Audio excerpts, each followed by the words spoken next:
সফল হোৱাৰ পিছত হাজাৰজন আপোন ওলাব পাৰে, কিন্তু সফল হ'বলৈ সংগ্ৰাম কৰি থকা সময়ত সাহসী কাষত থকাজনহে আচল আপোন। সেয়া লাগিলে তোমাৰ বন্ধু বা প্ৰিয়জনেই হওক।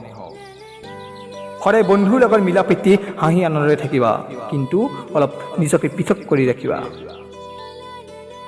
জীৱনত কোনোবাই বহুতো ৰাস্তা দেখাব পাৰে, কিন্তু মনত ৰাখিবা পিতৃ মাতৃৰ নিচিনা ভাল পথ কোনেও দেখাব নোৱাৰে।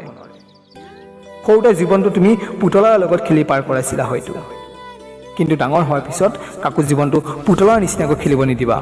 সেয়া লাগিলে তোমাৰ ভাল পোৱাজনেই হওক বা বন্ধু বান্ধৱীয়ে হওক। গাঁৱৰ তিনিআলিত ৪-৫জন ডেকা ল'ৰা লগ হৈ থাকিলে কেতিয়াও বেয়া দৃষ্টিৰে নাচাবা, কিয়নো আপোনাৰ মোৰ ভণ্টি সেই ল'ৰাকেইটা অবিহনে অসুৰক্ষিত। গাঁৱৰ কিবা এটা সমস্যা হ'লে কিন্তু তাহাঁতকে আগতীয়াকৈ কাষত পাব, আঁতৰত থকাজনক নহয়। জীৱনত যিকোনো কাম কৰি থাকোঁতে ঠাট্টা কৰা মানুহ বহুত ওলাব, কিন্তু যেতিয়া মানুহজনে সেই কামটো সফল কৰি দেখাব তেতিয়া সেই মানুহজন ভিতৰি জ্বলিব, আপোনাক মোক ভাল দেখুৱাব, ভাও জুৰিব। আৰু যিবোৰ লাজতে তলমূল কৰিব সিহঁতে তেতিয়া নিজকে কেনেকুৱা মানুহ নিজে উপলব্ধি কৰিব, আপুনি কোৱাৰ কোনো প্ৰয়োজন নাথাকে।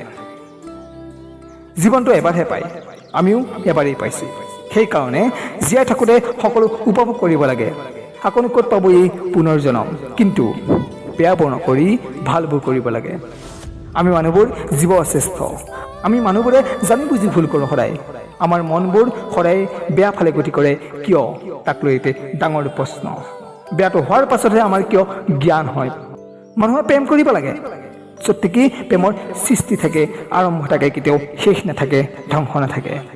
য'ত সৃষ্টি হয় তাকহে প্ৰেম বুলিব পাৰি।